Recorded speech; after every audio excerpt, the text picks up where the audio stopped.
Estamos junto daquela que foi, nos finais do século XX, uma das maiores descobertas da arqueologia em Portugal nas últimas décadas. As termas romanas de Chaves, que foram também, muito recentemente, objeto de musealização. É sobre o Museu das Termas Romanas de Chaves, que vos iremos falar no Conversas com a História, no Museu, esta semana, aqui, no Porto Canal. 11 da manhã, pá. Já estão a fazer barulho, a cortar aqui a relva do jardim, pá. Poxa, pá, vou ter que falar com alguém, pá. Mas é estar puro logo pela manhã, pá. Cheira a relvinha cortada, fresquinha. Bom dia, vizinhos, tudo bem? Pá.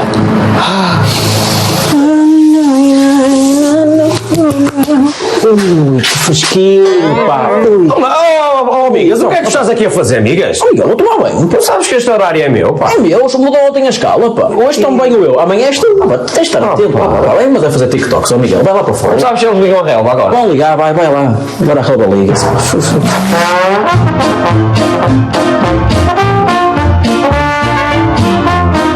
Este programa é patrocinado por IP Maia. Universidade da Maia, ISMAI.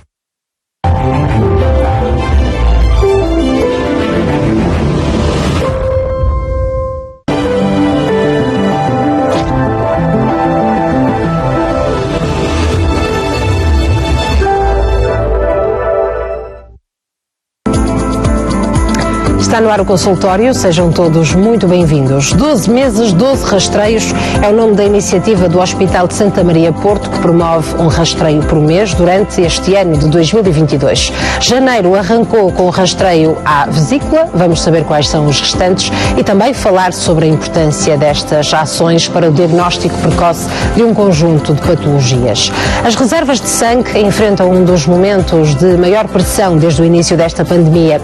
O Instituto Português do Sangue e da Transplantação reforçou o apelo à dádiva de sangue. Vamos falar sobre esta necessidade na segunda parte do programa.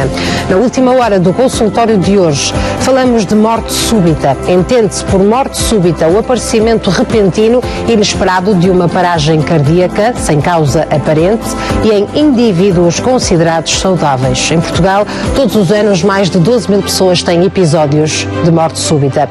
Vai poder fazer a sua questão relacionada com cardiologia. Vai estar connosco o Dr. João Lopes Gomes, médico cardiologista. E para se inscrever, basta marcar o número de telefone 22 508 3297. Pode ligar já. Pode também entrar em contacto connosco através do endereço de e-mail consultório@portocanal.pt. O consultório começa agora.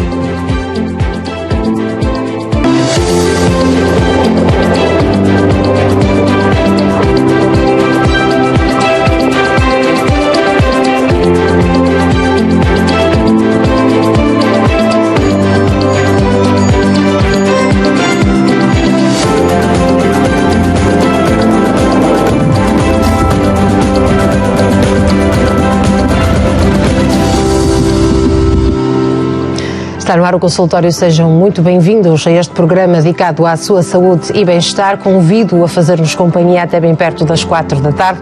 Como é habitual, nessa altura vamos saber quais são os assuntos em destaque no Viver Aqui do dia de hoje. Para já, vamos conhecer uma iniciativa 12 meses, 12 rastreios. É precisamente o nome da operação do Hospital de Santa Maria Porto que vamos conhecer e por isso está connosco o Dr. Rui Pinto, médico ortopedista, a quem agradeço a presença. Sr. Doutor, muito obrigada por estar connosco. Muito obrigado, boa tarde a todos os que nos estão cá. Muito obrigada.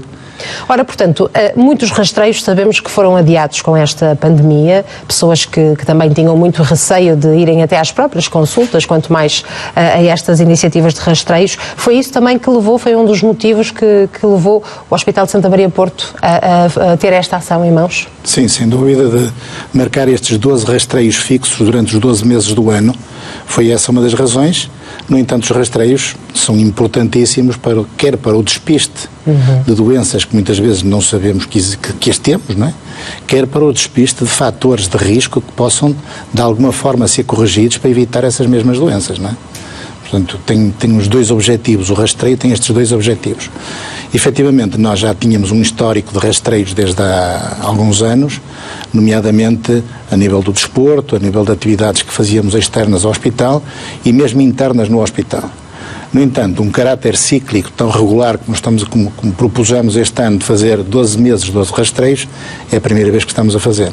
Imagino que seja algo novo, precisamente para as pessoas que vão poder agora organizar a sua agenda e, se calhar, todos os meses, não é, fazer este rastreio, exames que nunca, se calhar, fizeram. Claro. É uma das formas de melhorar a saúde, não é? Claro. Uma das formas de tentar ajudar a população do Porto, especialmente, porque o alvo é a população do Porto, pelo menos é o que está mais disponível junto do nosso hospital, mas, de qualquer das formas, será para tentar melhorar um pouco a saúde destas pessoas que aderem aos rastreios. O rastreio, são vários rastreios, é evidente que há rastreios para mais a área pediátrica, outras mais para a meia idade e outros mais para as pessoas mais idosas, porque normalmente os rastreios estão direcionados a uma faixa, normalmente, e portanto, sei lá, nós somos capazes de ter um rastreio da escoliose, por exemplo, nas crianças, ou um rastreio da miopia infantil nas crianças, claro. Ter um rastreio dos fatores de risco cardiovascular na população entre os 40 e os 65 anos, e depois termos um rastreio, por exemplo, da probabilidade de fratura osteoporótica nas pessoas mais idosas, portanto, a partir dos 65 para a frente. E, portanto, então vamos tentar englobar todas estas faixas etárias neste programa de rastreios. E as pessoas, de facto, têm essa noção da importância destas ações, destes rastreios, para definir, então, algumas patologias, alguns diagnósticos? Tem, claro que tem, porque as pessoas vão estando informadas, as pessoas estão muito mais informadas agora do que estavam há uns anos atrás, e, portanto, estão informadas que, de facto, estes rastreios são úteis para o despiste, para conseguirmos controlar as doenças muito mais precocemente. É evidente que isso é importantíssimo. A área da prevenção e a área do despiste precoce é ótimo para tratarmos um doente. Em qualquer área, mesmo na área da oncologia. Né? Se nós já não há tanto este receio. Parece que já não há tanto este receio como havia numa fase inicial da pandemia, não é? As pessoas agora já vão ao seu médico de família, já vão ao hospital. Sim. O problema é que em termos de médicos de família, eles estão extremamente sobrecarregados com o seguimento dos doentes Covid e com as famílias envolvidas nesses mesmos seguimentos. E, portanto, eu acredito que eles não tenham uma vida fácil neste momento que lhes permita, de facto, organizar este tipo de rastreios. Porque eles estão assoberbados de trabalho. Veja-se os números de doentes com Covid que estão infectados, já não digo os internados. Estou a dizer os que estão em casa. E o seguimento que esses doentes têm que ter, e quem é que os segue? São os médicos de família que têm esse trabalho, não é? E, portanto, e os médicos, enfim, vão tendo que gerir a sua carga horária de forma a dar apoio a estas pessoas todas que estão em casa. E eu pensava isso mesmo quando estava a preparar esta entrevista e a ler mais sobre este assunto, que de certa forma esta iniciativa e estes rastreios vêm também aliviar um bocadinho o papel dos médicos de família, não é? Porque a pessoa tem aqui também em mãos esta ferramenta de saber o que é que se está a passar com a sua saúde e depois ter o melhor caminho. Sim, sem dúvida, porque a ideia é tentarmos despistar a doença. Alguns doentes, efetivamente, ficam a ser tratados no nosso hospital, mas outros não. E são referenciados, de facto, à área da saúde, do Serviço Nacional de Saúde. Outros doentes que têm outro tipo de assistência médica podem continuar a ser tratados pelos especialistas do nosso hospital. E os 12 meses, 12 rastreios, no fundo, é uma forma de envolver todas as especialidades. Quer dizer, tentamos arranjar com que todas as especialidades que existem no hospital estejam envolvidas, pelo menos, num dos eventos deste ano. O primeiro evento foi a litíase vesicular, foi a cirurgia geral que esteve envolvida. Neste momento é o risco cardiovascular, que vai ser no dia 14, que é o dia dos namorados, e é o dia o dia nacional do doente coronário também.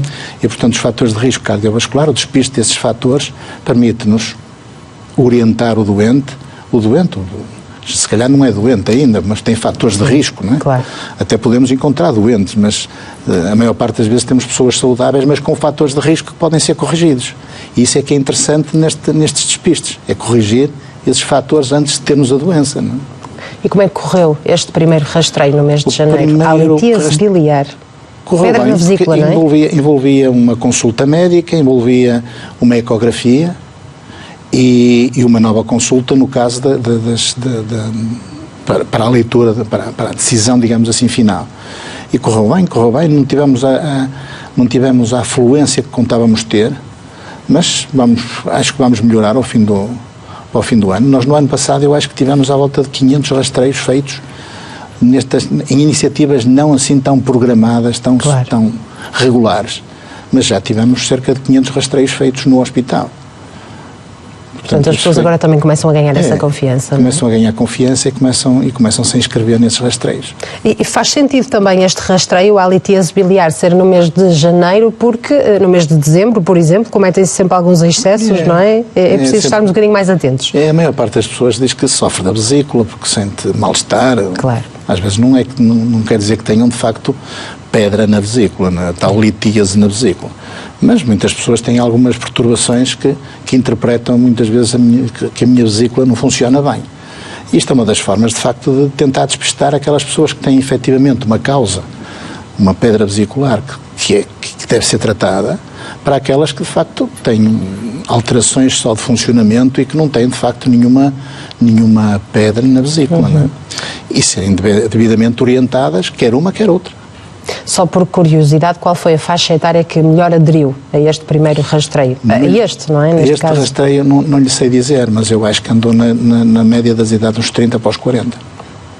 Muito embora eu não tenha dados exatos ainda. Claro. Eu só vou fazer a contabilização destes rastreios mais novo para o fim do ano. Este é o primeiro, claro. Portanto acabou agora, ainda estamos e vamos fazer o segundo agora com o risco cardiovascular, envolvendo a cardiologia e a medicina interna.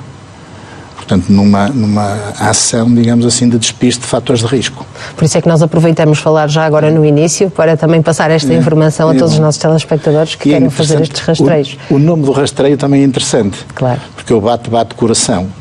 E, portanto, é assim um rastreio, é assim um nome que é chamativo, digamos assim. Exatamente. Estava a falar há um bocado na morte súbita. O bate coração é exatamente a não existência da morte súbita, não é preciso que ele bata. Portanto, e este diagnóstico, neste caso este rastreio também pode ser importante, não é? Para diagnosticar uma patologia que esteja relacionada e evite este caso de morte súbita, não é? Que vamos falar na última hora. Sem dúvida. Ora bem, para quem de facto quer fazer estes rastreios, há aqui a necessidade de uma inscrição prévia, não é? Porque são limitados às vagas existentes. Portanto, as pessoas devem se inscrever, organizarem a sua agenda e depois marcar a presença. Sim, a maior parte das vezes a limitação de vagas vai muito com os exames subsidiários que temos que fazer, não é? E, portanto, nós temos que ter um pré-agendamento de forma a conseguirmos responder no mesmo dia. A pessoa vai à entrevista com o médico ou com a enfermeira, faz o seu exame e tem uma entrevista com o médico novamente, não é? Portanto, temos que agilizar isto de forma a que consigamos ter resposta dos exames. Fazer a ecografia ou fazer um eletrocardiograma, como agora, fazer o eletrocardiograma e depois ter no mesmo dia, digamos assim, a resposta do seu inquérito, do seu exame. Claro. Portanto, isso obriga a fazermos alguma gestão de tempo dos exames subsidiários. E estamos a receber algumas chamadas, Sr. Doutor, de pessoas a perguntarem como é que se podem inscrever. Podem ir ao site do hospital? Podem ir ao site do hospital e inscrever-se através do site do hospital ou através do número de telefone geral do hospital. Claro, basta marcar um número e dizer que querem fazer este rastreio. Exatamente. E depois perceberem qual é a especialidade. Ora então, este mês de fevereiro, nomeadamente o Dia dos Namorados, Dia de São Valentim, 14 de fevereiro, há o rastreio aos fatores de risco das doenças cardiovasculares. Vai existir também a apneia do sono, por exemplo? Sim. Que tipo de exame é feito aqui? Ainda não está definido, porque os nossos pneumologistas é que vão definir agora a forma como vai ser efetuado o rastreio. E, portanto, neste momento ainda não tenho definição exata digamos assim, dos exames que vão ser definidos.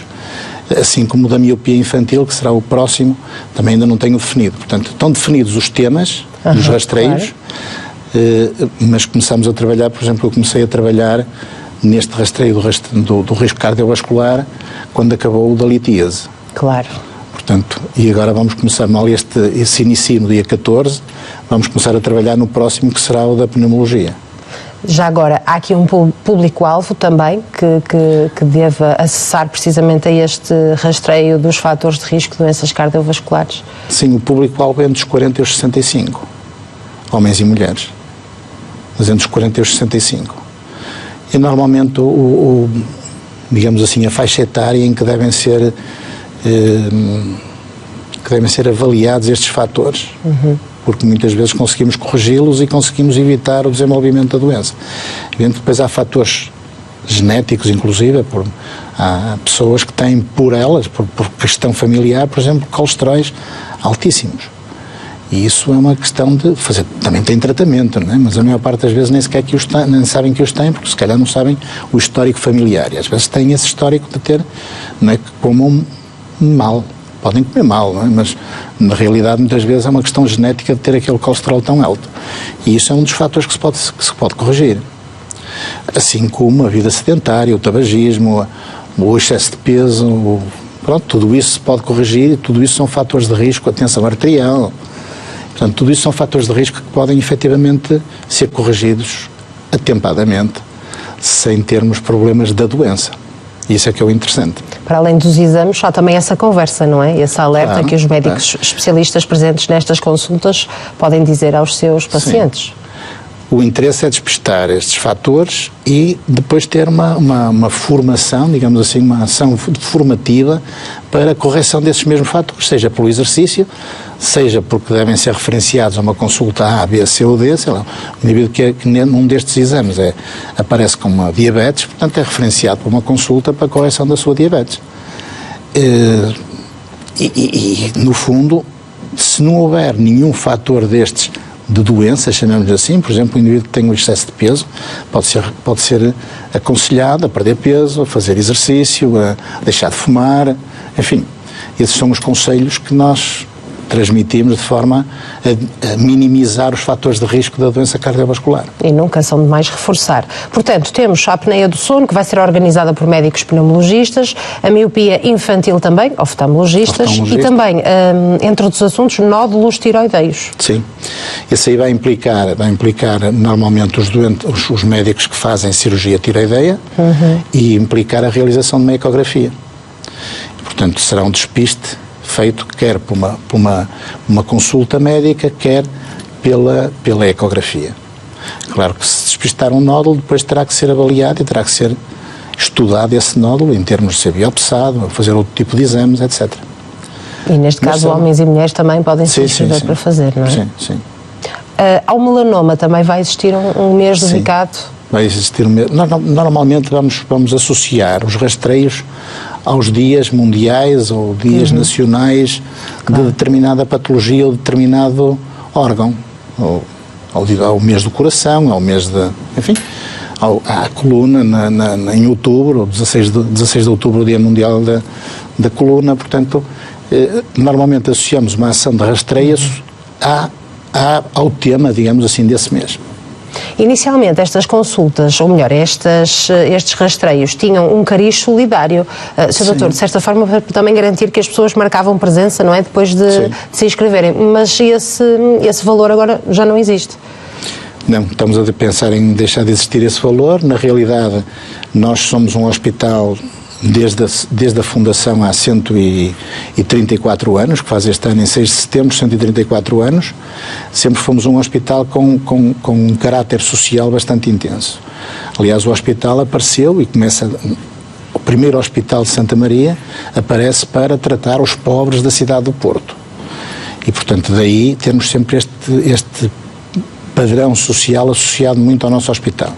Colaboramos com algumas iniciativas da paróquia do Marquês, nomeadamente a Porta Solidária, onde somos um patrocinador interessante dessa porta, dessa iniciativa. E também este valor simbólico que era pago pelos rastreios é totalmente transferido para a Porta Solidária, que neste momento apoia cerca de 450 pessoas por dia. Por dia? Por dia. E, portanto, em termos de alimentação, de vestuários e de cabazes para as famílias, etc. E mesmo de apoio a pessoas que estão em casa e que necessitam de apoio em casa. E, portanto, isso é uma instituição, é uma iniciativa bastante grande e que necessita de muitos apoios. Nós vamos dando os apoios que podemos dar, mas eles necessitam de muitos apoios. Ainda para mais nesta altura, não é? Nesta altura, especialmente nesta altura. Nós também estamos associados, pronto, a estas ações sociais, sempre estivemos, desde que eu me lembro do hospital. Eu trabalho no hospital há 40 e picos anos e sempre me lembro do hospital estar associado a um caráter social, um apoio social muito grande. É a propriedade da província das franciscanas missionárias de Nossa Senhora e, portanto, o espírito franciscano persiste dentro desta instituição. E continua a persistir e continua a estar presente dentro da nossa instituição. Claro, e muitas vezes nós temos acesso a este tipo de rastreios e consultas com um valor tão simbólico, não é? Que de facto pode fazer a diferença para tantas famílias como é este caso. Quando é que é a ortopedia, Sr. Doutor? Quando é que será o rastreio e a especialidade da ortopedia? Eu propus 2 rastreios, um feito nos colégios com as crianças, de rastreio da escoliose e outro da osteoporose.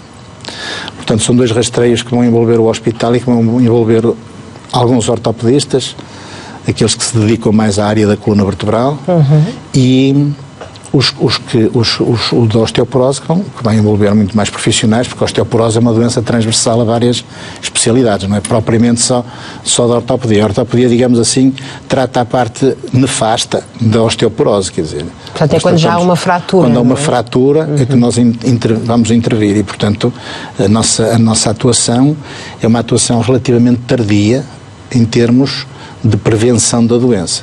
É mais no tratamento da consequência maléfica da osteoporose, que é a fratura, especialmente a fratura do colo de fémur ou a fratura vertebral. São as 2 fraturas mais marcadas e que têm maior impacto socioeconómico. Porque é difícil, além do tratamento ser dispendioso em termos gerais, é uma situação que se arrasta no tempo e que envolve muita família, porque uma doente de 80 anos que tem uma fratura do colo de fémur é uma doente que vai ter que ser apoiada durante alguns meses. E às vezes não consegue reconstruir o seu padrão de marcha tal como era inicialmente. E, portanto, tem um impacto socioeconómico muito grande. E neste caso, o diagnóstico precoce também da osteoporose é essencial, claro, não é? Claro. Nós temos possibilidade de fazer densitometrias ósseas no hospital e o hospital participa com a oferta desses exames de forma a poder fazer o rastreio de uma osteoporose. E no caso dos rastreios para as crianças, também relacionados com a ortopedia, que tipo de exames é que podem ser feitos? Ou vai só da observação? Normalmente o rastreio da escoliose é só por observação das costas do doente. Sim, claro. Digamos assim, não é? É ver de facto a criança, mandá-la inclinar para a frente e ver se de facto há uma deformidade na grelha costal ou se existe alguma deformidade na coluna da criança. Isso normalmente é um teste muito simples de fazer e que é eficaz. Pelos contactos que estamos a ter, portanto, pelas chamadas que estamos a ter de pessoas que de facto se mostram interessadas em participarem nestes rastreios, acho que já convencemos todos os nossos telespectadores. Ainda assim, Sr. Doutor, para percebermos bem a importância destas iniciativas, é muito comum, portanto, haver pessoas que saem destes rastreios com, não vou dizer patologias, mas ali com algum problema que precisa de ser orientado, não é seguido, pelo menos. Sim. Bom, aparecendo pessoas que necessitam de ser referenciadas. Mesmo que desconheciam completamente que possuíam... Pois, que ficam surpreendidos, exatamente. Não é? E esse é o interesse do rastreio. O rastreio é exatamente para isso. Não é para os... Quer dizer, claro que temos pessoas saudáveis, não é? Sim, claro. Que preenchem todos os... Mas também temos aqueles que nos interessa apanhar, são aqueles que de facto têm algum fator que possa ser corrigido ou que tenham uma doença que possa ser referenciada atempadamente. Muito bem, 12 meses, 12 rastreios, uma belíssima iniciativa do Hospital de Santa Maria Porto, Dr. Rui Pinto. Agradeço imenso a sua presença, muito obrigada mais uma vez por ter estado neste consultório e continuação de um excelente trabalho para si. Muito obrigada.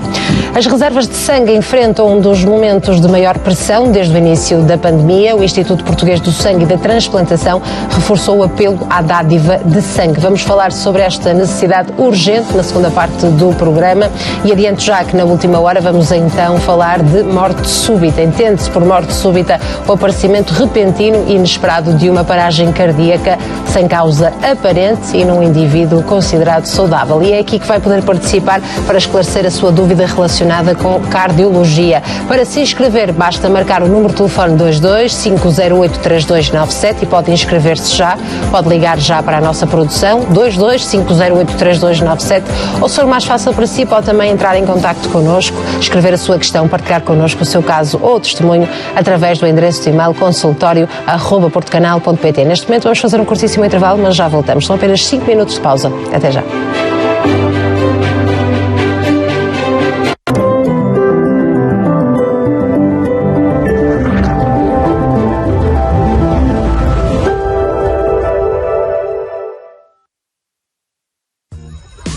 Há dois tipos de pessoas, pai.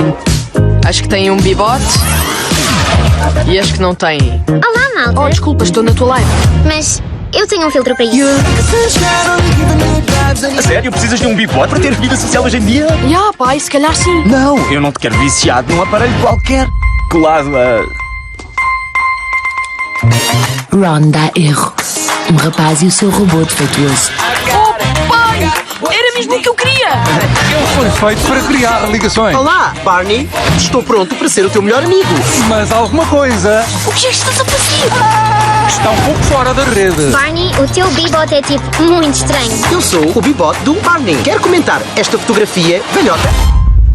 Já disponível no Mel Videoclube. Mel, humaniza-te.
Nos últimos meses viajamos consigo pelos 86 municípios da região norte.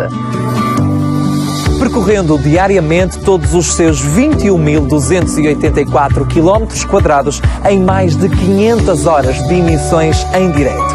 Tudo para levar até si o que de melhor o Norte tem para oferecer. Agora, passados estes meses, é com a maior satisfação que lhe dizemos que esta viagem ainda agora começou. Viver aqui. Se gosta do Norte, venha daí.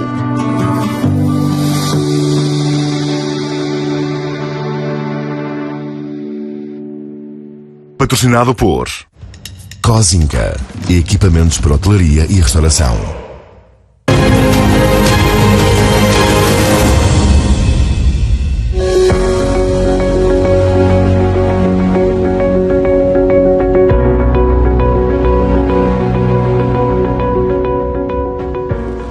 Estamos junto daquela que foi, nos finais do século XX, uma das maiores descobertas da arqueologia em Portugal nas últimas décadas. As termas romanas de Chaves, que foram também, muito recentemente, objeto de musealização.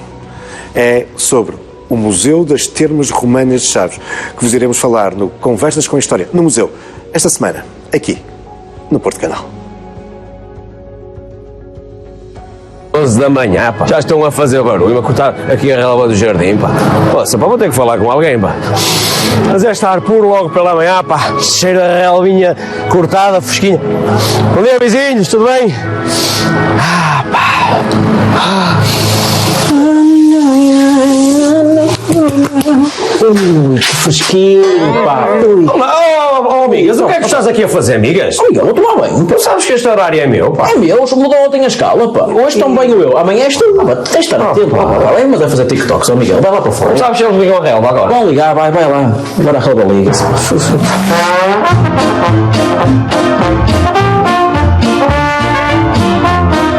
Este programa é patrocinado por IP Maia.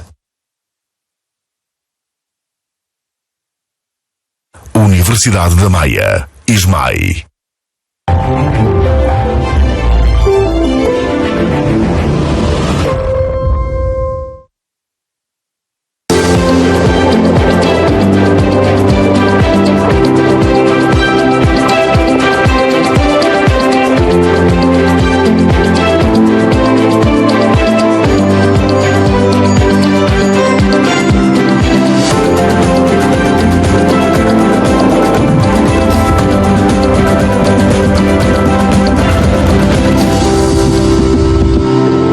Estamos de regresso para a segunda parte do consultório. Muito obrigada por continuar desse lado. E na próxima hora vamos falar sobre as reservas de sangue que enfrentam um dos momentos de maior pressão desde o início desta pandemia. O Instituto Português do Sangue e da Transplantação reforçou o apelo à dádiva de sangue e vamos precisamente falar sobre esta necessidade urgente nesta meia hora. Está connosco o Dr. Jorge Condesso, o diretor do Centro de Sangue e Transplantação do Porto, a quem agradeço a presença. Sr. Doutor, um gosto de tê-lo cá. Muito obrigada. Começava por lhe perguntar precisamente qual é a situação atual nas unidades hospitalares. É assim, nós, Instituto Português de Sangue e de Transplantação, temos uma visão global do país sobre as reservas de sangue. E a situação que temos atualmente é uma situação que não há que disfarçar, é uma situação complicada, porque das reservas que normalmente temos, que são à volta de 14 mil unidades de concentrados de eritrócito, neste momento temos metade. Ou seja, temos cerca de 7.500, 7.600, depende dos dias. Apesar de todo o esforço que tem sido colocado na promoção da dádiva, em apelar aos dadores, temos tido dificuldade em obter uma resposta positiva, porque provavelmente há 1 milhão de pessoas que está confinada, essas pessoas que estão confinadas não poderão dar sangue num espaço de tempo de 7 a 14 dias, estas pessoas têm medo de ir ao hospital, têm medo de se deslocar aos centros de sangue e transplantação e, portanto, a situação não tem sido fácil de gerir, porque, de facto, existe aqui a necessidade de continuarmos a fazer os tratamentos, as terapêuticas que são necessárias para os doentes não Covid, porque os doentes Covid pouco sangue precisam, não é? Uma infecção, como sabemos até a maior parte das vezes agora com esta variante é benigna, sem grandes problemas, mas de facto há os doentes não Covid que continuam a ter neoplasias, continuam a ter cirurgias, continuam a ter acidentes e esses precisam de um número de unidades que estimamos entre 800 a 1000 por dia, grosso modo. E portanto não há outra maneira de obter sangue, a não ser a partir das dádivas generosas das pessoas e portanto estamos aqui a fazer o apelo para que as pessoas que se possam deslocar sem estarem em confinamento, sem estarem doentes ou sem terem estado recentemente doentes, que venham até aos centros de sangue e transplantação de Porto, Lisboa e Coimbra, ou então aos hospitais das suas áreas de residência, onde podem fazer uma dádiva que faz muita falta neste momento ao país. E esta falta de reserva, de facto, não se deve ao facto das pessoas não estarem sensíveis, não é? Este apelo é por causa dos números, não é? Pelo elevado número de contágios e também pelas pessoas estarem isoladas em casa. E algum receio também ainda? Eu penso que sim, porque é assim, as pessoas têm medo de ir ao hospital e de se infectar, têm medo de ir ao centro de sangue e de se infectarem.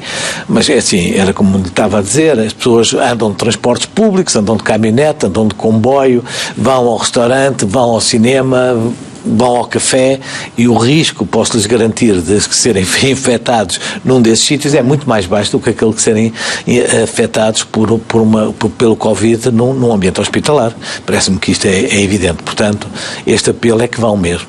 Porque de resto os portugueses sempre foram muito sensíveis a esta causa, não é? E continuam a ser. Sim, quer dizer, é rigorosamente verdade que nós neste momento temos esta carência por esta contingência em que vivemos, porque de facto durante um largo período nós tivemos uma situação mais ou menos confortável, pronto, que se veio agravando a partir do mês de, digamos, outubro, novembro, a situação entrou, como todos sabemos, acompanhando a pandemia, não é? Num platô, num planalto, e em que de facto foi descaindo a pouco e pouco até que chegámos a meio do mês de janeiro e resultou nesta carência nítida e clara que de facto que resulta do sistema. Ou seja, os hospitais não colhem, o Instituto Português de Sangue e de Transplantação colhe cerca de 60% das unidades de sangue do país. Os hospitais colhem os outros 40%. Mas aquilo que nós necessitamos é de todos acolherem. E, de facto, neste momento estamos todos sem colher. E isso, obviamente, que no Instituto Português de Sangue sozinho não consegue ter esta capacidade de ultrapassar estes 40%, e também temos as quebras importantes que temos, embora no ano, isto é importante ser dito porque reforça aquilo que estava a dizer da confiança dos portugueses, no ano de 2021 colhemos cerca de mais 6 a 7% de unidades de sangue que em 2020. Portanto, mesmo já em plena pandemia. Exatamente, mesmo num ambiente pandémico, as pessoas ainda foram, e continuaram a apoiar esta atividade. Entretanto, as coisas foram declinando lentamente e estamos na situação atual em que temos que fazer este apelo a todos aqueles que possam. E o mês de janeiro já é por si complicado também, pelas habituais infecções respiratórias. Exatamente. O mês de janeiro é sempre, não é por ter 31 dias, porque há muitos meses com 31 dias no ano, mas é sempre um mês difícil, exatamente porque resulta do frio, do mal-estar, das infecções respiratórias, depois também de questões que têm a ver com as organizações, há balanços, há atividades reorganizativas nas empresas que nos apoiam, há um conjunto de fatores que fazem com que o mês de janeiro seja mau, mas eu trabalho nisto há muitos anos, trabalho com a dádiva de sangue e trabalho na área da hemoterapia há muitos anos, e este de facto é incomparavelmente o ano mais difícil de há 25, 30 anos atrás. Portanto, é uma das situações mais críticas. É uma das situações mais críticas que temos atravessados, porque de facto, pondo isto em outras palavras, neste momento existem as condições para uma tempestade perfeita. Ou seja, muitos fatores a contribuírem para que muita gente não possa ir, e portanto isto é de facto, se houvesse um único fator que nós pudéssemos claramente identificar e dizer é aqui que temos que atuar, a coisa seria menos má. Mas de facto existem aqui um conjunto tão grande e tão diversificado de fatores que torna-se difícil não conseguir resultados sem este tipo de atividades de apelo, de facto, para chamar a atenção das pessoas que não existe substituto nem para os concentrados de eritrócitos, nem para as plaquetas, nem para o plasma. E, portanto, só a dádiva benévola é que pode garantir de algum modo que os doentes continuem a ter tratamento. Podem salvar vidas, não é? Exato, sim, exatamente. De alguma forma esta situação é tão crítica que já levou ao cancelamento de operações, por exemplo, por falta de componentes sanguíneos?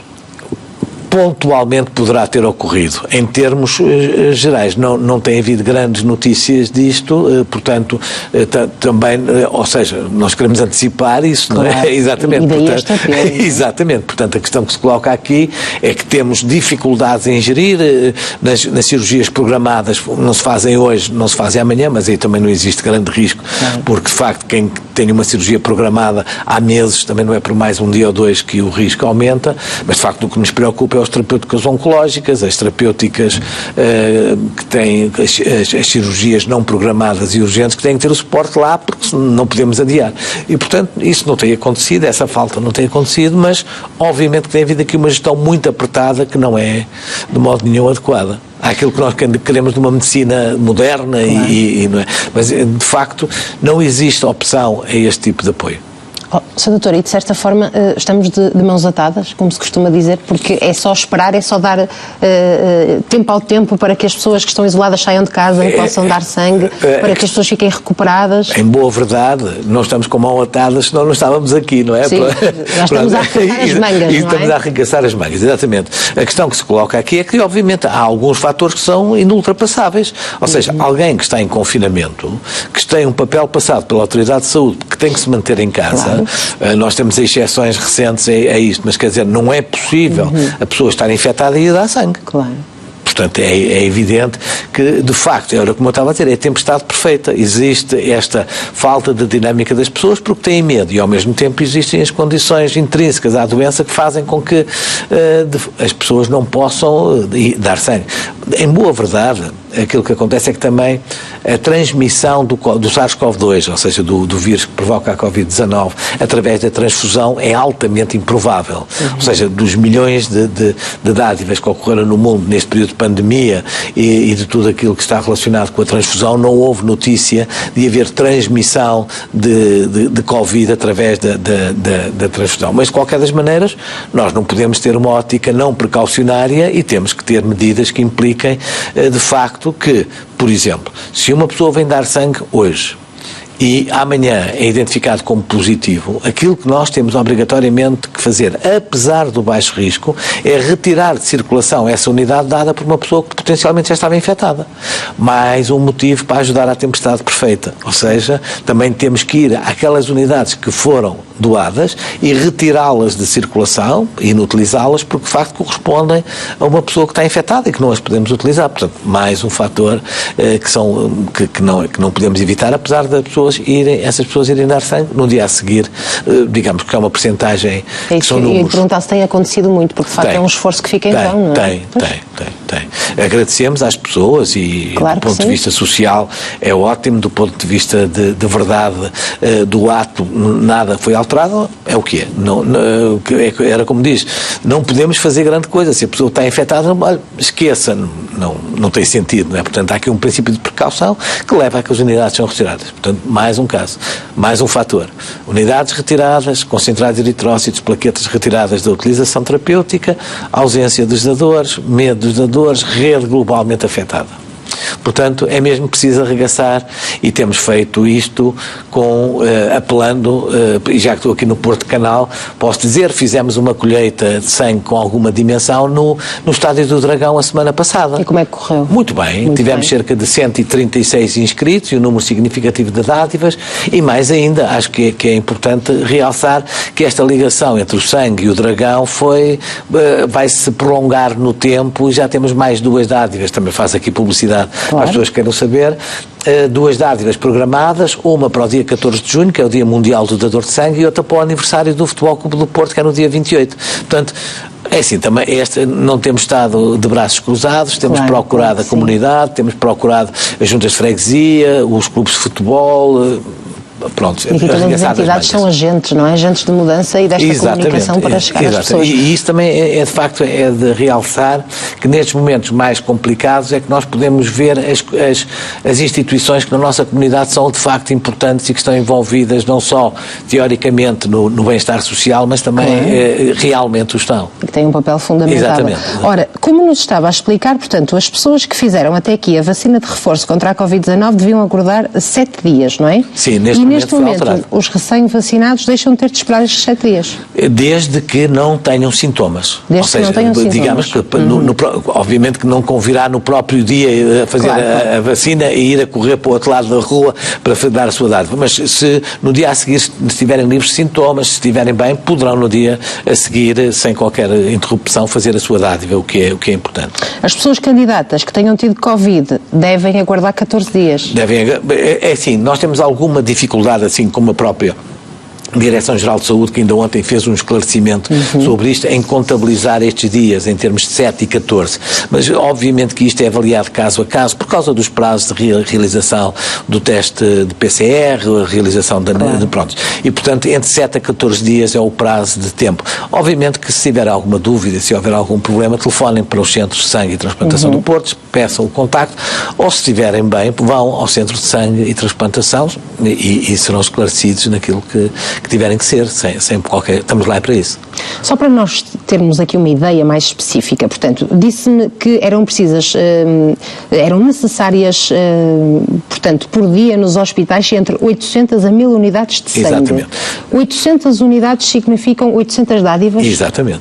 Portanto, quer dizer que precisavam que 800 a 1000 pessoas doassem sangue todos os dias? É assim, conhecendo nós ainda que destas, quando a pessoa vai a um centro de sangue, nós temos uma percentagem que ronda aos 15 a 20% que não podem provar as razões de dar sangue. Ou porque, no caso das senhoras, têm hemoglobina baixa, mais frequentemente, ou porque estão a tomar medicamentos, ou porque têm endócrino. Pronto, um conjunto de fatores que faz com que haja uma redução do número de pessoas. E, portanto, esse número de 800 é um número É um número que nós gostamos de aplicar, mas em boa verdade, se calhar neste momento, ou se calhar um pouco menos, porque nos hospitais também o Instituto Português de Sangue implementa uma coisa que se chama a otimização do uso de sangue, de modo a minimizar a utilização de sangue por doente, num processo racional de aumento da eficácia terapêutica daquilo que é dado. Mas o número de 800 andará muito perto da realidade. Nesta altura, quais são os grupos sanguíneos também mais necessitados? Todos. São todos? São todos. É assim, obviamente que a utilização mais mais reforçada de um determinado grupo resulta da falta de outros. Portanto, aquilo que acontece é que existem alguns grupos que são mais rapidamente utilizados porque representam o escape em relação a situações de carência. Portanto, nós só podemos ter uma correta utilização de componentes sanguíneos quando temos todos os grupos disponíveis, e neste momento as reservas a prazo de dias são muito curtas, inclusive ainda ontem o Hospital de São João, por exemplo,